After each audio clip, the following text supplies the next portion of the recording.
Bamidbar, on commence le quatrième livre de la Torah. Bamidbar, le désert, la beauté du désert, l'importance du désert. Alors le désert, il y a énormément de choses à dire sur le désert, sur le Midbar, mais on va se focaliser sur 3 points. Le premier point, c'est que le désert n'a pas de propriété. C'est ce qu'appelle que le Midrash dit Efker. Efker, ça veut dire, en français on pourrait dire, sans propriétaire, libre, chacun peut le prendre. Quelque chose qui est Efker, c'est quelque chose, quand je le prends, je ne le vole pas, c'est à personne. Donc, tout à fait étonnant que la Torah doit être donnée dans le désert, comme si cette notion de hefker, de gratuité, était fondamentale au don même de la Torah. Alors en quoi? Alors la première idée qui est donnée par les sages, c'est de dire ne peut acquérir la Torah que celui qui n'a pas de maître, que celui qui s'est fait hefker. Il y a une sorte d'idée de liberté, de gratuité, quelqu'un qui a un autre maître que Dieu, quelqu'un qui fondamentalement croit au pouvoir du politique. Les marxistes, par exemple, ou les politiciens qui pensent que la politique est la solution pour l'homme, ou bien même ceux qui, à longueur de journée, parlent du processus de paix au Moyen-Orient en pensant que c'est la solution de tous les drames du peuple juif. Tout ça, c'est de se tromper de maître. C'est de croire que la politique, ou bien le monétaire, ou l'économie, aujourd'hui c'est aussi l'économie. La nouvelle grande idole, c'est l'économie. Comme si tout était géré par la notion, la logique d'argent, la logique du pouvoir économique. Ou l'histoire, chacun va trouver un maître. Ou bien dans la vie, sa femme, Dieu préserve, ou même son mari, ou son patron, ou ses voisins, ou ce que vous voulez, ou ses amis. À un moment donné, un homme va, en dernière instance, il sera prêt à tout faire pour une personne autre que Dieu. Cette personne n'est pas efker, cette personne n'est pas libre, cette personne est esclave. Elle est aliénée à un autre système que le système de la transcendance, que le système de la vérité, que le système de la parole de Dieu. Dans ce cas-là, il n'y a pas de Torah qui peut être donnée à cet homme. Donc c'est pour ça que Dieu arrache le peuple juif de l'Égypte, qui est dont l'horizon sociologique n'est que esclavage. Esclavage d'ailleurs parfois qui a été tout à fait délicieux. Aliénation, référence, dépendance du fleuve du Nil, dépendance de Pharaon, dépendance des prêtres égyptiens, dépendance d'un système qui, comme une voûte d'acier et de plomb, nous cache la splendeur du ciel divin qui est la vérité. Donc, première chose pour recevoir la Torah, c'est d'être libre. Être libre, c'est ne pas avoir d'autre maître. Sans maître. Sans maître, mais avec Dieu. Ni maître, mais avec Dieu. Parce que Dieu, c'est l'infini, c'est la vérité. Donc, sans ça, il n'y a rien. Celui qui veut être absolument libre sans rien, en vérité, il est complètement esclave de sa petite présence. Il est l'esclave de sa chair, de son corps, de sa limitation elle-même. Il n'est rien. Il n'y a pas de liberté si la finitude se contente de ce qu'elle est. Il n'y a liberté que si la finitude comprend un tout petit peu son origine infinie. Et là, il est libéré de sa finitude parce qu'il est en adéquation avec l'infini. Mais si quelqu'un veut la liberté sans l'infini, sa liberté sans l'infini va développer une logique de finitude qui va l'emprisonner de façon encore plus définitive que l'aliénation des autres. Tout le monde peut comprendre ça. Un athée ne peut pas être libre, impossible. Il est toujours esclave. Parce qu'il est esclave des limites même qui s'est posé lui-même idéologiquement. Et donc, on nous dit, première chose pour recevoir la Torah, c'est d'être efker, être libre, être ouvert aussi. Cette liberté, première chose, d'être libre, c'est de ne pas avoir d'autre maître. Deuxième interprétation que donnent les sages, c'est d'être efker. Quelque chose qui est efker, il est ouvert à tout. Quand on étudie la Torah, il faut oublier ses préjugés. Il faut oublier un peu, laisser tomber toutes ces idées, tout ce qu'on croit connaître. Il faut se dessaisir de toute culture qui bouche l'horizon conceptuel de nouvelles perspectives de compréhension. Efker, je suis efker. J'ouvre un livre de Torah, je suis rien. Ce qui m'intéresse, c'est ce qui est écrit devant moi. Il y a des gens, c'est horrible. Vous leur enseignez la Torah, tout à coup, ils s'arrêtent, ils vous racontent en une demi-heure ce qu'ils savent déjà. Pourquoi? Parce qu'ils se sentent menacés par un horizon de connaissance qui va les déstabiliser, qui vont montrer qu'ils ne connaissent rien. Donc, qu'est-ce qu'ils font? Ils sont obligés d'affirmer leur connaissance face à un texte qui nécessite avant tout le silence. Je suis frère, je ne suis rien. Je suis dépossédé. Frère, ça veut dire être dépossédé. Je suis dépossédé de tout savoir. Quand quelqu'un est capable de faire ça, ça va lui donner en retour une intelligence et une compréhension des textes extraordinaires, il faut le savoir. Alors il faut bien, c'est très pervers. Parce qu'il y a des gens, ils ne vont pas parler, mais c'est pareil. Ils sont déjà conditionnés qu'ils ne peuvent rien comprendre. Ça, ils sont peut-être moins insupportables que les premiers, mais c'est aussi qu'ils ne sont pas FKR. Parce qu'ils sont déjà prédéfinis que moi, je suis un petit gars, je ne comprends pas grand-chose, donc ils écoutent à moitié, ils se bloquent, c'est dommage. Efker, c'est cette possibilité d'être ouvert, de dire, de toute façon, je suis rien, donc je suis tout, puisque tout peut rentrer en moi. Je vais essayer de comprendre maintenant l'altérité, l'ailleurs, la transcendance, ce que Dieu dit. Je vais essayer de comprendre. C'est la deuxième interprétation que les sages donnent sur cette notion de Efker. Quelqu'un qui est Efker, il est dépossédé. Il n'est pas là pour affirmer ce qu'il sait déjà, il est là pour écouter, là tu reçois la Torah. Et la troisième dimension de Efker, qui n'est pas moins importante que les autres, c'est la notion que l'Efker c'est pour tout le monde. Quand j'étudie la Torah, et ça c'est très difficile d'avoir cette conscience, il faut bien avoir la conscience que quand j'étudie la Torah pour moi bien entendu, mais aussi pour tout un Israël, et même pour toute l'humanité. Que l'étude de la Torah, c'est comme si, imaginez qu'étudier la Torah, c'est comme si on frappait à votre porte. Vous ouvrez, vous avez un messager de Dieu qui dit j'ai un message qui vient du paradis. Ah bon? Oui, un message pour qui? Pour vous? Oui, mais pas que pour vous, pour l'humanité entière. Écoutez-le bien et dites-le. Est-ce que vous avez déjà vu des gens qui étudient Agmara, qui comprennent un Tosfot, c'est tellement génial, qui vont frapper à la porte des voisins, je vais vous dire le pshat. Ben, ça devrait être. Le Birkat Shmuel, une fois, il a rencontré un homme dans la rue qu'il n'avait pas vu depuis 20 ans, et la première réaction qu'il a eue, il dit j'ai la réponse. Une question qu'il avait posée il y a 20 ans. Il avait continué à y réfléchir. La Torah, c'est tellement fondamental qu'on veut la partager, annoncer au monde l'extraordinaire luminosité sublime du savoir divin par rapport à la pâleur des savoirs humains. Quelqu'un qui ne fait pas ça, c'est quelque part, et on a tous ce problème, c'est quand même très rare de comprendre quelque chose de Torah et après d'aller essayer de le faire partager aux gens.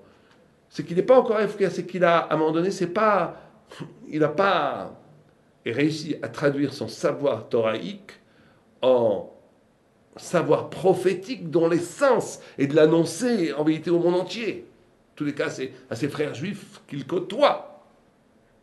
Donc ça, c'est les trois notions de Hefker, très très importantes pour le reçu même de la Torah. Le deuxième pan, interprété par les sages sur la notion du désert, c'est la notion d'humilité.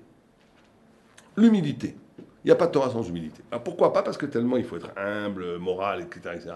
Parce que l'humilité va permettre d'ouvrir, et là il faut bien se concentrer, c'est très important, l'humilité, et pour ça dans la Torah, l'intellect et l'éthique, l'intellect et le moussar, ce qu'on appelle le moussar en hébreu, l'intellect et la morale, est infiniment lié. Il n'y a pas de grand... Rien que ça, c'est un miracle.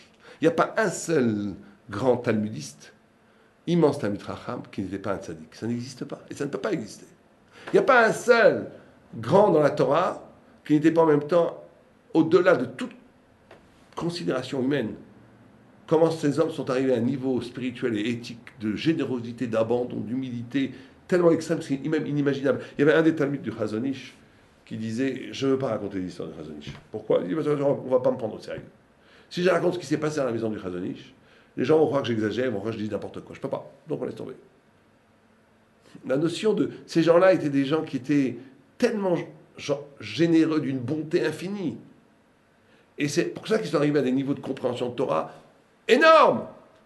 Et on ne pourra pas avoir quelqu'un de mesquin. Et nous, on voit tous les jours dans les yeshivot, tous les jours, notamment chez les jeunes, quand on enseigne la Torah, des blocages intellectuels qui sont fondamentalement liés à des problèmes de midot, ce qu'on appelle des problèmes de caractère, éthiques et moraux. C'est complètement lié. Alors que chez les goïms, c'est pas comme ça. On peut être un très grand mathématicien, un très grand philosophe, en étant un affreux jojo, ça n'a aucun rapport. Et parce que l'intellect est un intellect humain. Mais l'intellect divin, qui est la matière même de la Torah, ne rentre dans le corps et dans l'esprit de l'homme que s'il est humble. Pourquoi? Parce que l'humilité va déplacer une pratique du savoir, une méthodologie de la connaissance, on essaie de comprendre, une gestuelle intellectuelle, dont l'origine n'est pas l'ego. L'ego a sa propre logique intellectuelle, si vous préférez. Mais l'ego est un masque terrible, qui fait gâcher la vie de la plupart des gens. L'ego, c'est pas moi. L'ego, c'est un usurpateur qui m'a volé ma vie.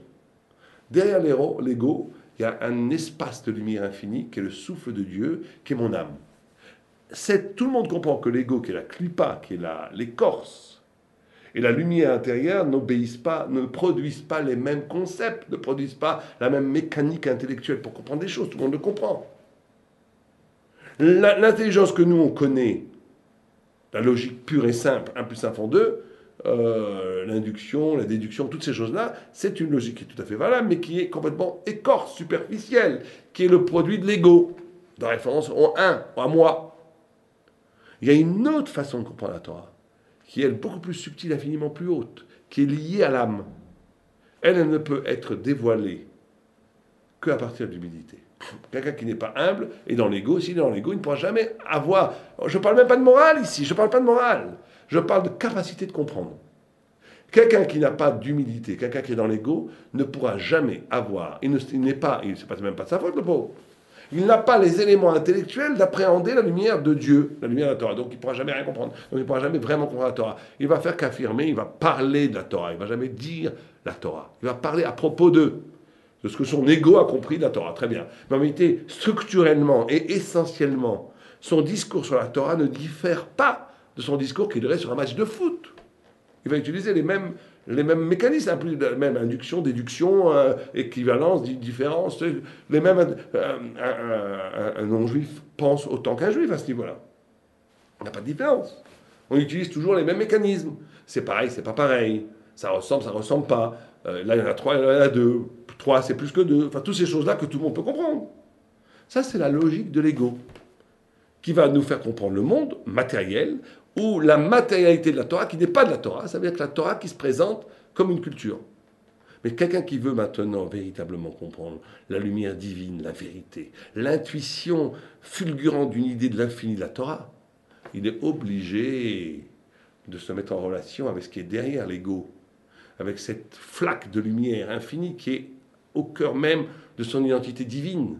Là, et ça génère d'autres formes de connaissances. Qui au sommet, c'est la prophétie, mais plus bas, c'est l'intuition spirituelle. C'est ce qu'on appelle en hébreu le svara, l'idée profonde.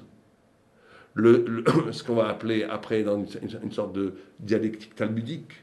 Comment lier les choses, comment le multiple va être un, comment le un va renvoyer au multiple, toutes sortes de concepts absolument ignorés quand on est dans le monde de l'ego. Donc ça, c'est la deuxième chose. On ne peut recevoir la Torah que si on est humble comme le désert. Sans cette humilité, il n'y a pas de Torah, pas simplement pour des questions spirituelles et éthiques, parce que c'est le préconditionnement intellectuel pour comprendre la vérité. Troisième et dernier élément, c'est que le désert, on ne peut pas se goinfrer dans le désert. Dans le désert, il y a très peu de choses qui sont comestibles. Il y a beaucoup de choses comestibles dans le désert. J'avais rencontré un juif extraordinaire, un juif polonais pourtant, qui était tellement dans le désert qu'il était devenu, je croyais au début quand j'ai vu que c'était un Thémani, tellement qu'il était brûlé par le désert, et dans le Sinaï, et qui connaissait le désert, mais comme un serpent dans les rochers. Il montrait comment on pouvait trouver de l'eau dans les plantes, comment est-ce qu'on pouvait manger, que ça c'était comestible, pas comestible. On peut manger, on peut vivre dans le désert.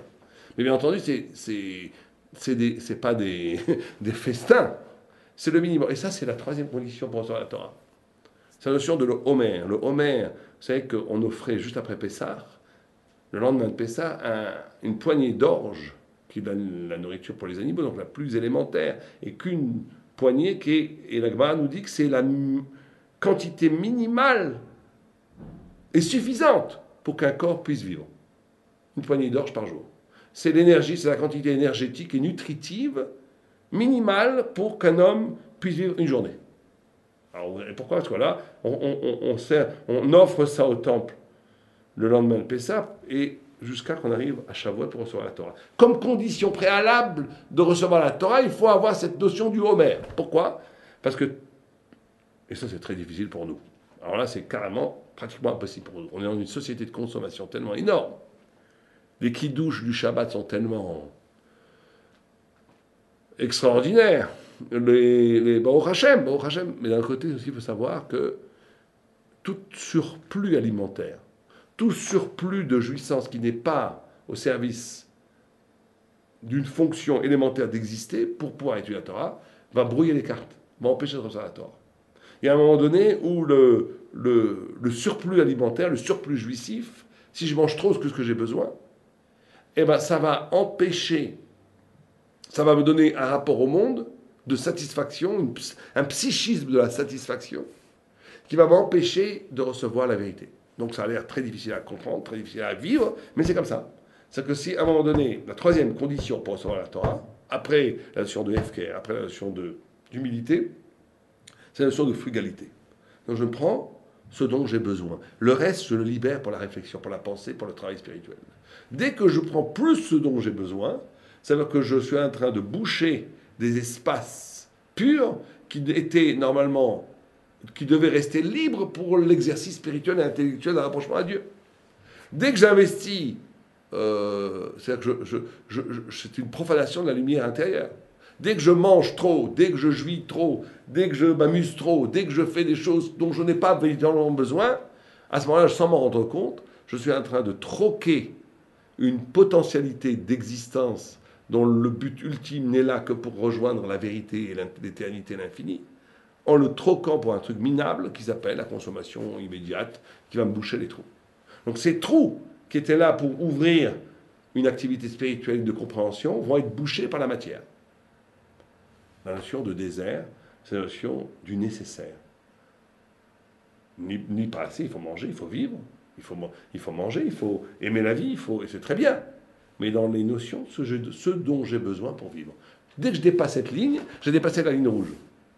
Dès que je mange plus que j'ai besoin de vivre, dès que je m'amuse plus que j'ai besoin pour un équilibre psychologique, dès que j'ai dépassé ce dont j'ai besoin, je suis en train de faire un acte terrible, qui a l'air de rien, qui a l'air innocent. C'est rien du tout. Encore un petit verre, on se reçoit un deuxième tarte aux fraises ou aux pommes. C'est rien du tout. Ça a l'air d'être rien. C'est vrai que c'est rien. On accuse personne. On parle des idées en essence. Mais quand on fait ça en essence, on ne se rend pas compte qu'à ce moment-là, on est en train de basculer dans on s'identifie avec la matière. On s'identifie maintenant. Ce surplus, il n'est plus nécessaire. Donc pourquoi je le mange? Juste pour exister dans la matière, dans la jouissance. Alors que cet instant-là, ça doit être un instant où, à ce moment-là, ça y est, mon corps a eu ce qu'il faut, maintenant on passe aux choses sérieuses. On passe à la compréhension du monde, à la beauté fulgurante de la compréhension du monde. Ben, tout ça va être bouché par, boum, l'abrutissement d'un rapport superflu et extra de la matière. Et donc ça, dans l'Haftara et dans la Paracha, à la fin, on voit qu'il y a cette notion de dénombrement du peuple juif. La paracha parle d'une promesse faite, l'Haftara parle d'une promesse faite au peuple d'Israël, que le peuple d'Israël sera très nombreux comme le sable de la terre, comme les étoiles du ciel. Et on voit que ce dénombrement d'Israël. Et là, on rentre, quel rapport entre ça et la notion de Hefker, la notion d'acquérir la Torah dans le dépouillement, ou dans l'humilité, ou dans cette ouverture que sous-entend le Hefker? Quel rapport? Ben, c'est un rapport tout à fait intime. Parce qu'en vérité, le peuple juif est un corps uni. C'est pour ça qu'on dénombre. On dénombre chaque juif, le nombre du peuple juif, parce qu'il faut être juif, c'est vivre deux dimensions. Un, épanouissement personnel. Deux, faire partir d'un grand corps qui s'appelle le corps glorieux de Am Israël. Quelqu'un qui ne vivrait que pour lui ne serait pas juif. Quelqu'un qui vivrait que pour le peuple juif, mais qui ne vivrait comme en sacrifice perpétuel, sans que ce sacrifice lui fasse apparaître sa part absolument irréductible de lui-même, il serait passé à côté du vrai sens de son existence.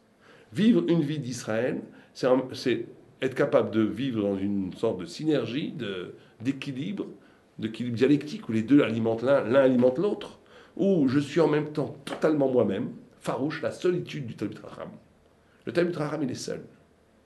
Le Talmid Chacham, Sheker, c'est les mêmes lettres que Kesher. Kesher, c'est les liens sociaux. Sheker, c'est du mensonge.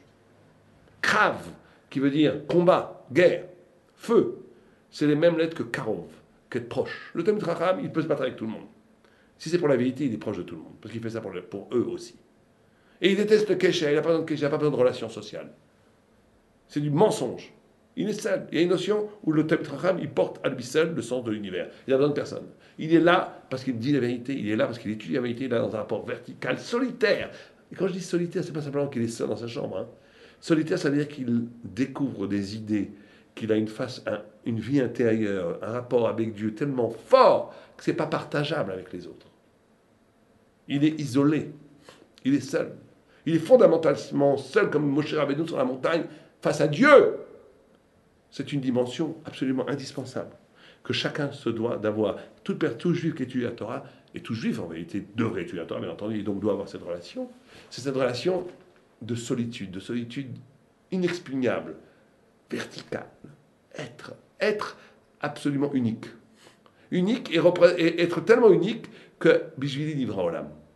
Le monde entier a été créé pour moi. Je suis capable de porter à moi seul le sens de l'univers. Et chaque juif se doit, pas simplement le génie, il n'y a pas de choses comme ça. La personne, après 120 ans, elle sera jugée de ne pas avoir été géniale. Tu es génial, chaque juif est génial. Il n'y a pas un individu qui n'est pas génial, parce qu'il suffit d'être véritablement toi-même pour être intéressant. Et donc ça, c'est une première notion. Mais celui qui ne vit que comme ça, problème. Il faut vivre pour Am Israël. On est un corps d'Am Israël, la responsabilité. Ah, le juif se vit aussi comme Am Israël. Chaque chose que je le fais à l'actif de Am Israël. Je le fais, je porte sur moi l'amour du peuple juif, l'amour du peuple élu, l'amour du fait que tout ce que je le fais comme de bien, je le fais comme représentation, comme envoyé de Am Israël, comme envoyé, comme shliach. Je suis un envoyé d'Am Israël. Je le fais aussi pour Metaken, pour réparer le monde, pour réparer Am Israël, pour apporter du mérite à Am Israël, etc., etc. Donc c'est ces deux notions en même temps. Or, tout le monde comprend qu'on ne peut pas arriver, que ces deux notions en même temps ne sont possibles que si on a les trois conditions avant. Quelqu'un qui n'est pas Efker, c'est qu'il est dans l'ego. Quand on est dans l'ego, on n'est pas du peuple juif, on n'est même pas à connaître soi-même, on est dans ni l'un ni dans l'autre. Quand on est dans... quand on est... pareil, donc quand on n'a pas l'humilité. Et c'est pareil quand on rajoute trop de nourriture, trop de jouissance, trop de plaisir, trop de divertissement. Alors là, on va complètement se séparer comme un bloc de iceberg qui se détache de son tronc. On va vivre qu'un petit moment jouissif.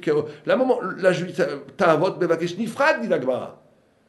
La jouissance bestiale revendique la solitude. Aucun rapport avec vous. Je suis en train de manger mon steak, figez-moi la paix. Quand on est dans la jouissance purement physique qui n'a pas de sens, on est coupé de Am Israël. Il n'y a plus de responsabilité. Donc tout le monde comprend que ces choses-là sont complètement liées. La façon, le chemin de feu, le chemin de vérité qui va me permettre d'articuler l'existence autour de ces trois points qu'on a développés, va être la solidarité de chacun d'entre nous va avoir avec le peuple juif. C'est pour ça que c'est très important, parce que tout le monde n'est pas à l'Orfot Sraïm et tout le monde n'est pas à Frem Kenevski pour étudier 22 heures par jour. Parce que eux, par leur étude elles-mêmes, ils donnent un mérite immense au peuple juif. Mais chacun se doit d'avoir une activité qui est pour le peuple, pour le clan. Très important. À n'importe quel niveau. Quelqu'un, il va... certains, ceux qui peuvent vont écrire des livres, d'autres vont... Mais même quelqu'un, là, dans son quartier, je ne sais pas moi, quelque chose pour le clan, pour ramasser les papiers, je sais pas, faire que ça soit propre dans le jardin public pour les enfants. Mais faire quelque chose qui n'est pas lié à l'ego, qui est lié à moi en tant qu'élément du peuple juif. Quand je fais ça, je rentre dans un chemin, je commence à rentrer dans un chemin où je me dessaisis de l'égoïsme, de l'égotisme, et où je peux essayer d'envisager que ma vie s'articule autour de cette notion de disponibilité qu'on a développée, qui s'appelle le FKR, d'humilité et de frugalité, ça veut dire d'aller à l'essentiel, ne pas perdre mon temps dans le divertissement ou de consommation excessive de toutes sortes qu'elles soient.